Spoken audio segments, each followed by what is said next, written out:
اس video میں ہم بات کریں گے حضرت سلیمان علیہ السلام کے وظیفے کے بارے میں کہ حضرت سلیمان علیہ السلام کون سا وظیفہ کیا کرتے تھے۔ دیکھو، حضرت سلیمان علیہ السلام کو اللہ تعالیٰ نے بہت ساری طاقتیں نوازی تھی، ایسی طاقتیں جو کائنات میں آج تک نہ کسی کو دی گئی اور نہ ہی کسی کو دی جائے گی۔ ایسی طاقتیں حضرت سلیمان علیہ السلام کے پاس موجود تھی، اور یہ کوئی عام طاقتیں نہیں تھی، بلکہ اس طاقتوں کے ذریعے سے، ان طاقتوں کے ذریعے سے جناتوں پر اور انسانوں پر، پرندوں پر، بلکہ ہوا اور پانی اور آگ پر، مٹی پر، ان ساری چیزوں پر حکومت کی جاتی تھی۔ بیسیکلی دیکھا جائے تو اللہ تعالیٰ نے حضرت سلیمان علیہ السلام کو بہت بڑی طاقت سے نوازا تھا، یعنی ایسی طاقت جو نہ کبھی کسی کو ملی ہو اور نہ ہی کسی کو کبھی دی جائے گی۔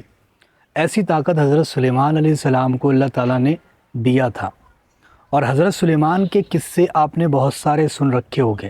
حضرت سلیمان کے بارے میں اور جناتوں کے بارے میں بہت سارے واقعات ہمیں دیکھنے کو ملتے تھے۔ وہ جناتوں پر ان کی حکومت تھی، وہ جناتوں کے ذریعے سمندر کے اندر کی، یعنی تہ تک کی، سمندر کی گہرائیوں میں سے ہیرے جواہرات، یہ ساری چیزیں نکالا کرتے تھے۔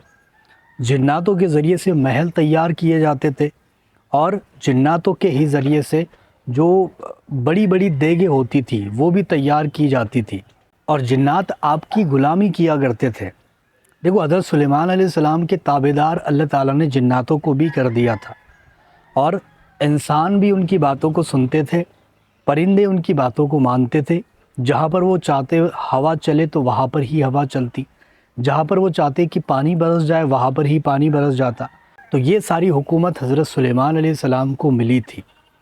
اب ہم بات کرتے ہیں کہ حضرت سلیمان علیہ السلام کا وظیفہ خاص کیا تھا۔ جو بھی حضرت سلیمان علیہ السلام کام کیا کرتے، یا پھر کسی کو خط بھیجتے، یا پھر کچھ بھی کام کرنے کے لیے جاتے، تو اسٹارٹنگ میں بسم اللہ الرحمن الرحیم ہی پڑھا کرتے تھے۔ بسم اللہ الرحمن الرحیم کے متعلق بہت ساری روایتوں سے ہمیں یہ دیکھنے کو ملتا ہے کہ اس کے اندر اللہ تعالیٰ کا اسم اعظم چھپا ہے، اور حضرت علی کا تو یہ کہنا ہے کہ بسم اللہ کی بے میں پوری کائنات کا علم میرے رب نے چھپا کر رکھا ہے۔ جو بندہ جاننا چاہے وہ اس کی تہہ تک پہنچ سکتا ہے، اس کے اندر جا سکتا ہے، یعنی کہ اس کی گہرائیوں تک جا سکتا ہے، اور پھر اس کے جو سارے جو کرشمے ہیں وہ اپنی آنکھوں سے دیکھ سکتا ہے۔ اب بسم اللہ الرحمن الرحیم کے متعلق بہت سارے لوگ، یعنی بہت سارے ایسے اللہ کے ولی گزرے، جیسے کہ حضور غوث اعظم، آپ بھی اس کے متعلق فرماتے ہیں کہ بسم اللہ الرحمن الرحیم یہ اللہ تعالیٰ کا اسم اعظم ہے۔ اور ایک حدیث میں یہ بھی دیکھنے کو ملتا ہے کہ یہی وہ آیات ہے جس کو بسم اللہ الرحمن الرحیم کہتے ہیں، یہی وہ آیات ہے جو 2 نبیوں کے سوا کسی پر بھی نازل نہیں ہوئی۔ پہلی حضرت سلیمان علیہ السلام پر، اور دوسری ہمارے آقا دو جہاں صلی اللہ تعالیٰ علیہ وسلم پر۔ ان 2 لوگوں کے علاوہ یہ جو آیات ہے یہ کسی پر بھی نازل نہیں ہوئی۔ اب اس کے جو فیض اور کرشمے ہیں وہ بہت ہی زیادہ ہے، بہت ہی عمدہ ہے۔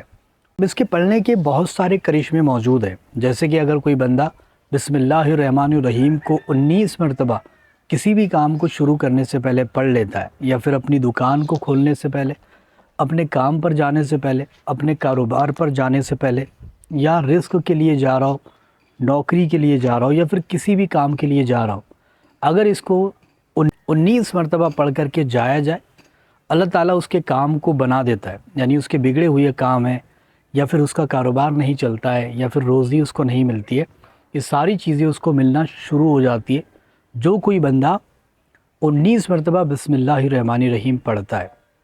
دوسری بات، جو کوئی بندہ اس کو 1900 مرتبہ پڑھے گا، رات میں اللہ تعالیٰ اس کے سینے پر علم کے دروازے کھول دے گا، وہ ایسے ایسے علم اور ایسے ایسے راز جان پائے گا جس کے بارے میں ایک عام بندہ کبھی بھی سوچ نہیں سکتا۔ جو بندہ 1900 مرتبہ پڑھ کر کسی بھی خواہش کے لیے دعا کرے، اس کی دعا فوراً قبول ہو جائے گی، وقت ہی نہیں لگے گا۔ یا پھر کوئی کام نہیں بن رہا، کوئی مسئلہ حل نہیں ہو رہا، اس کے لیے بھی 1900 مرتبہ پڑھ سکتے ہو، اور فوراً ہی آپ کو رزلٹ دیکھنے کو مل جاتا ہے۔ اب یہ پریکٹیکلی کر کے دیکھا گیا، اور میں نے بھی اس کو کئی مرتبہ کیا ہے، بہت سارے لوگوں نے بھی کیا ہے۔ 19 مرتبہ پڑھنے کی تو بہت سارے کرشمے ہیں۔ اب 19 مرتبہ پڑھ کر ہی آپ دعا مانگتے ہو تو آپ کی دعا قبول ہوتی ہے۔ یا پھر کوئی کام نہیں بن رہا، جیسے کوئی کام ہے آپ کا جو اٹک چکا ہے اور وہ نہیں بن رہا ہے، 19 مرتبہ پڑھو، انشاءاللہ تعالیٰ آپ کا وہ کام بن جائے گا۔ اس کو 19 مرتبہ پڑھ کر پانی پر دم کر کے مریض کو پلایا جائے، اس کو شفا ہو جاتی ہے۔ اگر 19 مرتبہ پڑھ کر پانی پر دم کر کے کالے جادو والے یا پھر بری نظر والے کو پلایا جائے، اس کو بھی وہ بھی ٹھیک ہو جاتا ہے۔ اگر 19 مرتبہ اس کا نقش ملتا ہے، بسم اللہ الرحمن الرحیم 19 مرتبہ لکھا ہوا ہے، جس کو 19 حرف کا نقش کہتے ہیں، یعنی بسم اللہ الرحمن الرحیم ہی اس کے اوپر لکھا ہوتا ہے، بسم اللہ شریف کا یہ نقش ہوتا ہے۔ یہ اتنا زیادہ مفید ہوتا ہے کہ آپ کو میں بتا دوں کہ جو بھی کوئی بندہ اس کو اپنے پاس چاندی پر لکھ کر اپنے پاس رکھے گا، اللہ تعالیٰ اس کے ہر جگہ پر کام بنانا شروع کر دے گا۔ اس کو ہر دن خوشخبری سننے کو ملے گی، ہر جگہ پر اس کے کام بننے لگ جائیں گے، ہر جگہ پر اس کو ترقی دیکھنے کو ملے گی، ہر جگہ پر وہ کامیاب ہوتا چلا جائے گا۔ اللہ تعالیٰ اس کو ہر جگہ پر ترقی عطا کرے گا، اور وہ جو چیز کے لیے اس کو اپنے پاس رکھے گا وہ کام، وہ مقصد پورا ہوگا۔ اس کو اگر پیسے والی جگہ پر رکھا جائے تو پیسوں میں برکت ہونا شروع ہو جاتی ہے۔ اس کو اگر جیب میں رکھا جائے تو انسان بری نظر، بلاؤں سے، دشمنوں کے شر سے، ان ساری چیزوں سے بچا رہتا ہے۔ کوئی ایسا بندہ ہے جس کی اولاد نہیں ہو رہی ہے، اولاد کے لیے ترس رہا ہے، اس کو یہ پاس رکھ دو، اس کے انشاءاللہ تعالیٰ اولاد کی خوشخبری بھی اس کو مل جائے گی۔ یا پھر کوئی ایسا بندہ ہے جس کی جیب خالی رہتی ہے، پیسہ اس کے پاس نہیں ٹکتا، بندشیں لگ چکی ہے، گھر میں پیسہ آتا تو بہت ہے لیکن کہاں پر جاتا ہے پتہ ہی نہیں لگتا۔